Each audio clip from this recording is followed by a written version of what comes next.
And we're back with some more oxygen not included. And with all of our minor things done, as in power generation stabilized so that we're running off plastic of all things, I think it's time we took care of space. Namely, getting ourselves some liquid oxygen, liquid hydrogen, getting into space, and I've been advised that we should probably get tucked into gassy moos. Wait, who's got the gassy moos? Is the chlorine planet or organic mass, I think? Yes, gassy moos and gas grass. So gassy moos could help us with our ranching problems. At the same time, we don't have to worry about chlorine so much. Yep, I was reminded that I'm a muppet because there is now the bleachstone hopper. Uses salt and gold to produce bleachstone, which means we can quite handily make all the bleachstone we're going to need. I should probably put it in somewhere down here. Well, this little beauty here seems to be pretty handy. It'll take 30 kilos of salt and 500 grams of gold and turn them into 10 kilos of bleachstone and 20 kilos of sand. So basically, 20 kilos of salt turns into sand, 10 kilos of salt turns into bleachstone. And we lose a little bit of gold in the process. And we'll stick in another super there to get it started. I don't think that requires any duplicate interaction, but the problem is, well, that's going to start putting bleachstone right there, and I don't want that off-gassing. So we've set this sucker up here. You know what? Sweep that up. We're going to sweep up some of this visco gel, and we're going to try and use the visco gel to solve this problem. We just want a little bit. Give us some. That's enough. Okay, I've tried this a few times, and now I've got 9.7 kilo. Just, hopefully that won't flood the building. What I want to do is just place this over the exit point for the bleachstone. You give me one blob of bleachstone. I want to see where it drops. I'm pretty sure it's going to drop right here in this tile. And when it does, I want it to be covered in visco gel. So, we're going to move you to probably there, I want to say. We'll get all the lead and stuff out of the way. I'm going to wait until this thing poops out some of that bleachstone. Yep, there we go. And it puts it everywhere. Why? Why? Why? Right, okay. New plan. You're going to go there. We're going to make a storage bin. We're going to have these storage bins store the bleachstone. And actually, cancel that. We're going to make this... We're going to do some automation. Give me a smart storage bin. Stick that right there. And we're going to put in some automation on this entire setup. We're going to make sure that this smart thing fills up with bleachstone, and we might have to put in a NOT gate on this. I vaguely remember this requiring a NOT gate. If we don't need it, I can turn it off, but I am going to chuck in a NOT gate here just in case. So, plan. Very simple. This is set to bleachstone. Give us, say, 10 tons of the stuff. Then this is set to bleachstone forever, which means the sand and gold gets picked up from there, dumped into the bleachstone hopper, at which point it starts, well, pooping out the bleachstone all over the place. This actually can go. We don't need that anymore. This one can cover the whole area. Then when it pops out, it gets picked up and tucked into the smart storage bin, which is set to priority 3. It's lower than the one we've got over by our hot tub. So here we go. You quick grab all of that. Yep, some of it's still going to escape though. Why? Fine. We shall move it across one more tile. Dumbest setup of a machine ever. Alright, here we go. So this is grabbing all the bleachstone, chucks it into this, and once it's stored in here, it can't off-gas because it's submerged in visco gel. 9 kilos of the stuff. In fact, we need to break it into smaller chunks. I should also maybe, like, some of this stuff is going to end up on the ground. We are going to end up with bleachstone around here, or chlorine gas. I should probably overpressurize this area, but that means I'd maybe inject the whole map with carbon dioxide, fill it up with excessive amounts of carbon dioxide. That might be the easiest way, and force all the lighter gases up. And then once we get the gas pressure in here above 2 kilos or whatever, we won't have to worry about it. But for now, that's our bleachstone problem solved for the foreseeable future. We have 126 tons of salt. So, yes, we'll have plenty of bleachstone. And we've got 80 tons of gold and 2 gold volcanoes churning us out the gold down there. Yeah, I'm really glad we tapped into those early because that gold has been an absolute lifesaver. With that done, and a few things I took care of on the side. I put in a visco gel little vacuum seal here to stop the heat from this escaping out. I didn't really care too much because this was the oil biome and I was worried this place was going to freeze and kill off all our slicksters, so it's hot enough. It should keep them going. We still did end up with a few of those, what do you call those? The long-haired larvae? Yeah, they didn't live. It gets too warm. If it gets too cold, they start turning into long-haired larvae, But if it's a combination of cold hot, some of them turn into long-haired larvae, and then they just end up dying or not reproducing. It's kind of frustrating. Right, over here. Time to put in a liquid oxygen, liquid hydrogen setup, and we're probably going to have to move a bunch of this. I've been looking at all of the things we can harvest from space, and I'd forgotten, like, this is a big part of it. You send multiple rockets to these locations, and you start putting them on round trips. And you don't just have liquid oxygen and hydrogen, you're also going to be doing, well, we're going to be doing petroleum rockets with liquid oxygen as well, namely because it's just cheap and cost efficient. But we do have to strip out a whole bunch of area. But first, I'm thinking I want to repipe this. See, we're going to need more hydrogen, and if we're going to need more hydrogen, then you need to come down here, you need to come down there, all the way across, all the way across. I swear this will make sense in a second, probably. See? Yeah. Done. Okay, bottom part done. You can do that, you can do that. And finished. And I'll just hook up these pipes just a little bit to bleed out the last of the oxygen in the system. Might take a minute on one or two of them, but then that gives us a cleaner approach. Namely because I want to stack another one right on top of this, and that way we have plenty of hydrogen. And I might start venting this one into space. Or not, actually, I'm not sure. Well, actually, first things up is I'm going to put in some gas reservoirs, namely because I don't want all that hydrogen escaping anymore. We're going to be using that quite shortly to make some liquid oxygen and liquid hydrogen, so having that escape into space would probably be bad. So 6 extra gas tanks should help out in that front. At the same time, I'm noticing it takes the dupes a while to get here. They have super duper athletics. All their athletics are maxed out. But still, that's a lot of travel time for anyone. So maybe a quick transport grid? Didn't really leave any space for this and didn't plan ahead too much, but we can probably squeeze in some of those plastic transport tubes. How you guys doing? Done? Perfect. In that case, it's time to head back home and figure out how we're going to retrofit in some plastic transport tubes outside here. We're going to rip all of this junk out of here. This is where we had an old petroleum generator hooked up to a bunch of ethanol. And this was our emergency power supply at the start. Don't need it anymore, it seems. And now we're going to be sticking in transport grid. We'll put 3 transit tube accesses down here. Well, this is going to be where the majority of them come out. So they'll come out here, they'll be able to hop right across the road and hop on there. Now, where exactly we put the tube is going to be the problem. We may be limited in space in a few locations. No, I think we can do it down this left side. Actually, no, we can't. There's going to be this in the way, so we're going to have to put it on the right side? That might work. The thing is, you have to make sure it's going to go all the way up and down on both sides. Yeah, we should just be able to about squeeze that in. Alright, you guys chuck that in. Then I'm going to try running a transport grid all the way from the top to the bottom, and then we'll have to break off different sections, depending on where we're expecting to be building. We'll just run that all the way up. We haven't actually got any exits installed yet, and I'm going to stick in a few joint plates here and there to make sure duplicants can walk about the place. And it's going to go all the way from top to bottom. We'll break off a few exits just to make it quicker to get from the oil biome to the top.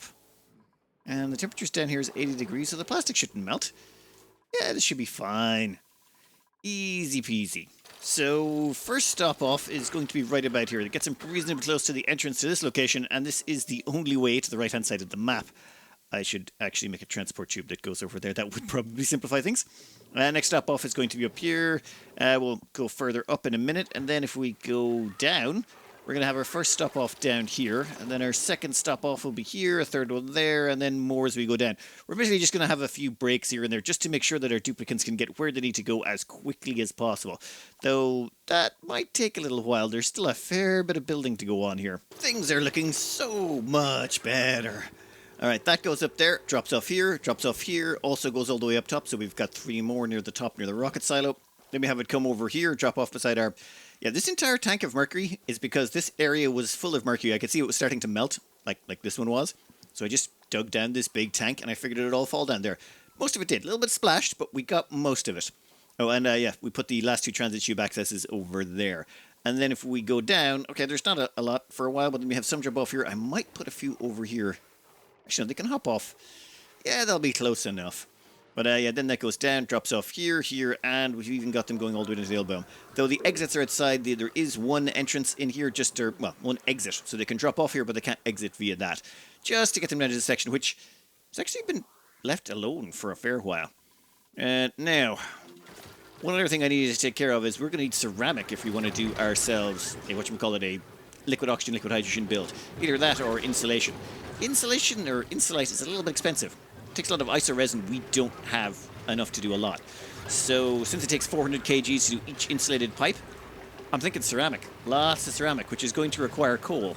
Coal we don't have a lot of. There was not a lot of coal on this map to begin with, so we got 29.2 tons. I mean, that'll get us some ceramic, though we may want to start investing more. Anyway, over here, I'm thinking we'll put in the quick outline of a second spawn, just because, well, we're probably going to need one in a bit anyway, just to double up on the amount of hydrogen we're producing, because the amount of hydrogen we're making is not going to be enough. We're going to need more, so give me a quick second.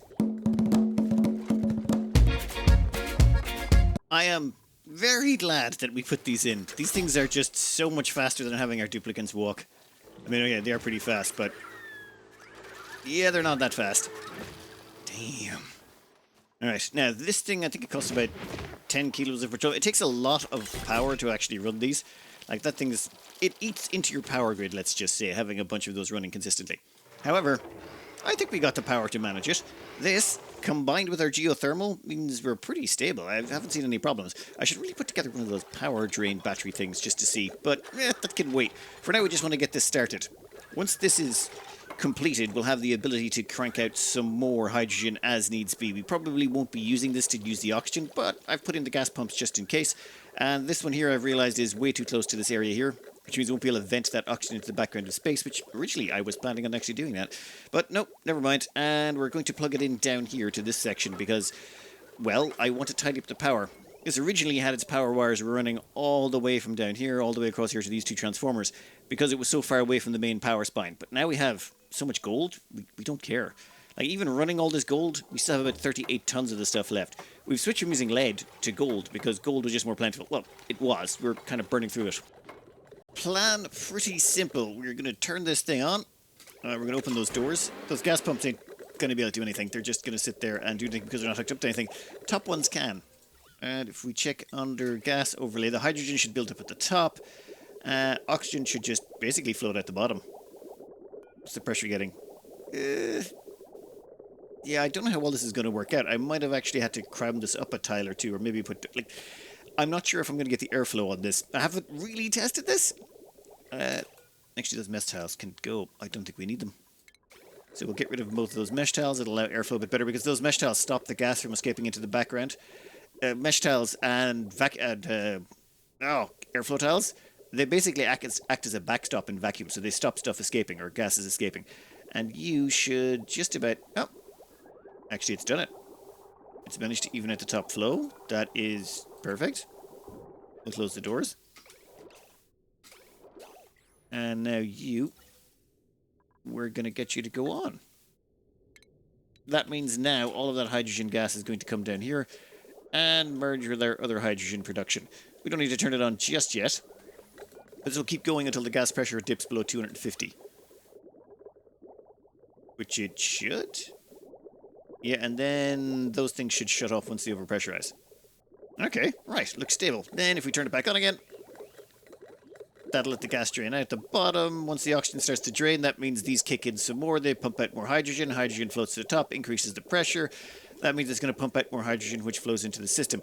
However, it's not perfect. Are you guys overpressurizing? Yeah, these things are overpressurizing. I probably should have put this up a tile or two. You know what? We'll leave it for now. We'll come back to it later. We're going to have to work on that one and make it more efficient. But for now, we got the basics of it done. Worst case scenario, we can just chop out the bottom and put the doors up a tile or two to increase gas flow. With that done, I think we'll put a little hydrogen oxygen production facility on top. We don't really need a huge one, but I would like something that could process at least a reasonable amount. And I would like some flow control. You know what? I'm going to we're going to do this freestyling a little bit. We're not going to do any pre-made designs. Well, that's an attempt. Right, I suppose I'll let it be built first, but we're actually running out of diamond. I've been using too much of this stuff, it seems. As well as that, we don't have a lot of thurbium, so I'm going to have to grind some more of that up so that we can finish the insulate or the radiant piping in here. We're also going to need a bunch of super coolant. I'm going to make that as well. But for now, we're going to let these guys get to work.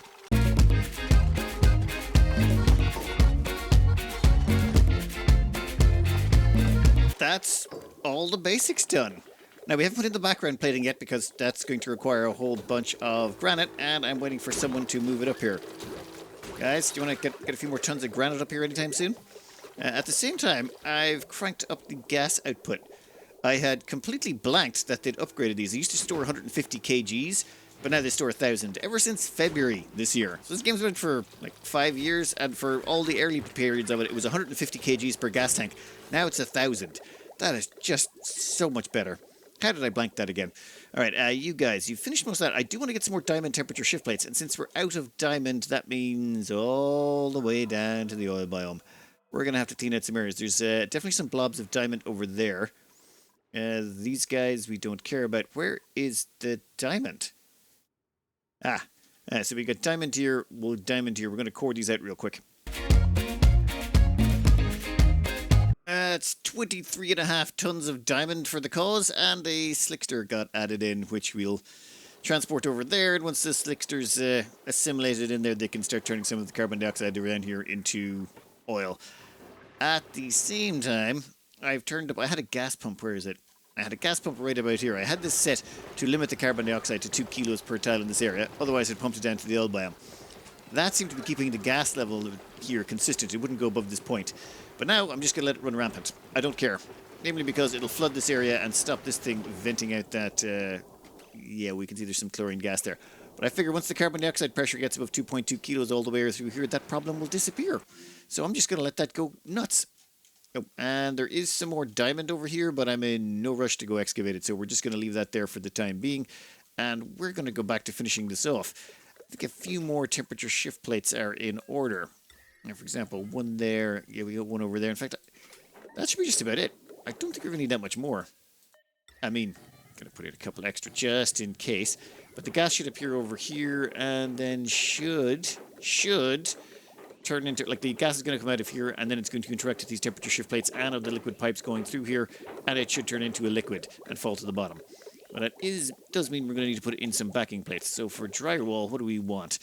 And we have so many different colors to choose from. Well, pink for hydrogen, white for oxygen, or actually no, blue for oxygen. Why not? Actually, no. Yeah, actually, yes. That way it'll be easier to tell which one's which. Not that we need to, but... And maybe remember not to overwrite our existing temperature shift plates. Perfect. And this guy over here can be blue. Right. And then we can fill in the middle bits. I made this 2 tiles wide. We don't need to, but I wanted to. It kind of just made it look nicer. I was also going to make it 1 tile wider on each side, but it kind of lined up nicer with the liquid reservoirs this way. There's a little bit of aesthetics and a little bit of efficiency here. Not a total of both. And I think this should work out just fine. We've got 2 aqua tuners. I even put in 2 steam turbines. Normally you need 1. You can kind of get away with 1, but it'll run a bit hot. But I figure, considering the width we're working with, we might as well go for it. The system is almost complete. We're just sealing up these access doors.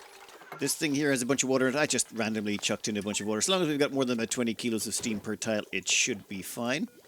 We're going to make sure no one can enter in those doors. We don't want anything dumb happening, like people wandering in there and letting a bunch of gases or liquids escape. Now, over here, we're going to chuck in a bunch of super coolant. We made lots of this stuff. If we check, we have 1,820 kilos. I thought we were going to have more.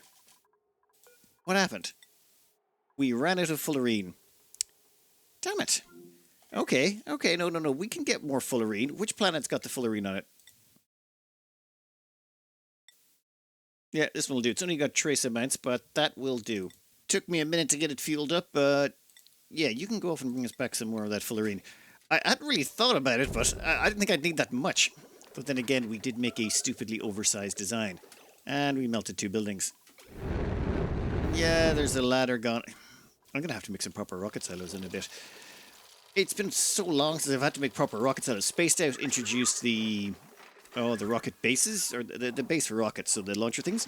So that means you could just not worry. Those things didn't even transfer heat, as far as I'm aware, with the rocket. So you could launch rockets off lead-based platforms and they were fine. It's fine, though. I remember how to make rocket silos, and I do remember why rockets and space were such a pain in the butt in this version. Well, we're waiting for more super coolant to show up. We're going to get this thing prepped. Actually... yeah, we're going to put about 800 in each one for now. We can add more as it goes along. But each loop, there's one cooling loop that goes through here, also cools down the steam turbines, and then there's a second cooling loop that goes around over here. We're going to put 800 kilos in each, and then we're going to power them up. In fact, let's power this up now. This thing is connected back here. These 4 power wires, they're all belonging to the oxygen, the SPOMs, the self-powered oxygen makers. This one power wire up here, the 5th one, this goes up here and just powers some shut-off switches, some doors, and some pumps. Also that pump up in the corner. The rest of this thing is all powered directly off the main grid. Well, that's a bit of a power hog. You've got these 2 thermal aqua tuners. That's like 2400 watts. It's just never convenient. It's easier just to run in a big heavy watt wire. Now, you are set to, if the temperature is above minus 215, you should turn on. If the temperature is, sorry, below. Wait. There we go. Better. And you're set to the same, you should be set to above minus 257. Now, the way I picked those temperatures was just, well, oxygen. We're trying to liquefy oxygen in the left side tank.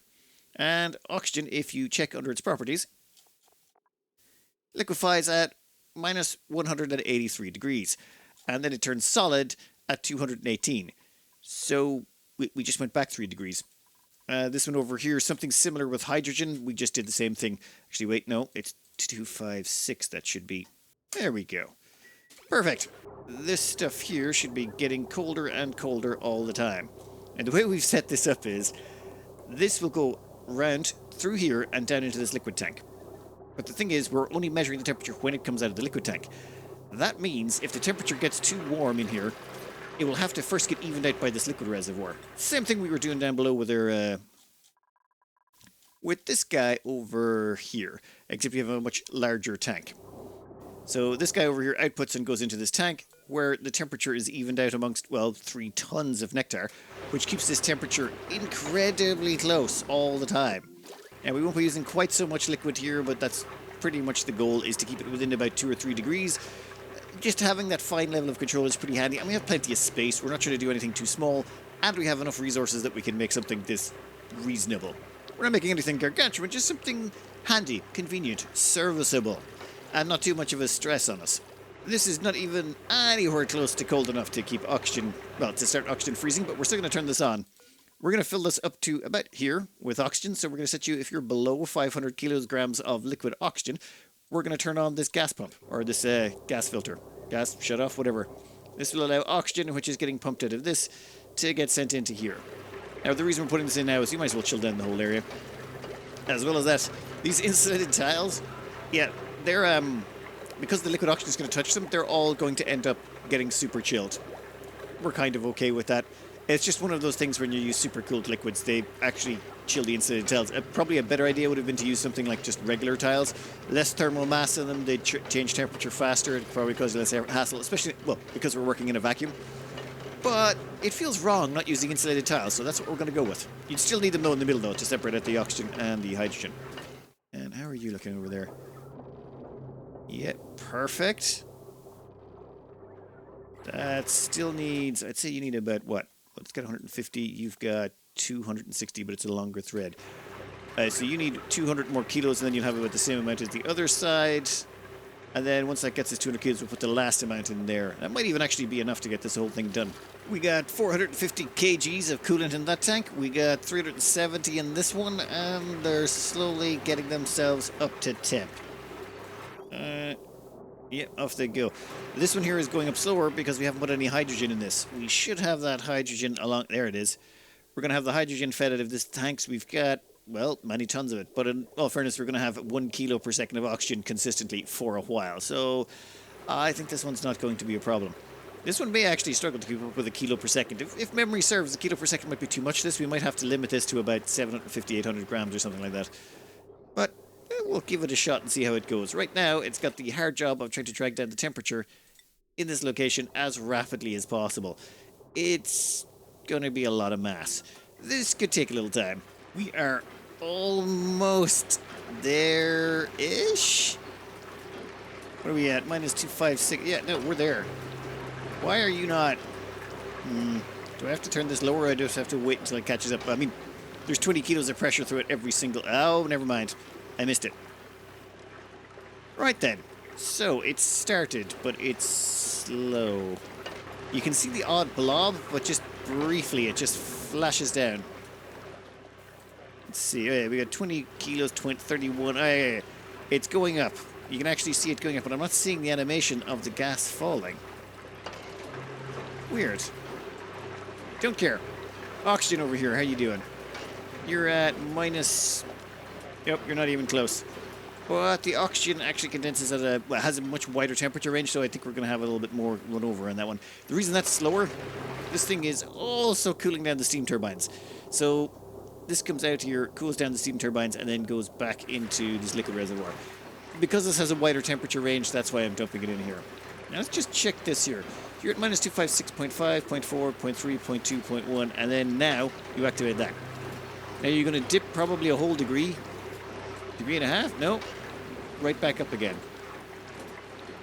Goes up to 2.7, 0.1, and then down again. It's to do with the lag. Basically, there is... When this thing turns on, there will be 1, 2, 3, 4, 5, 6 blobs, 7, 8, 9, 10. So there's 10 blobs before it hits the sensor.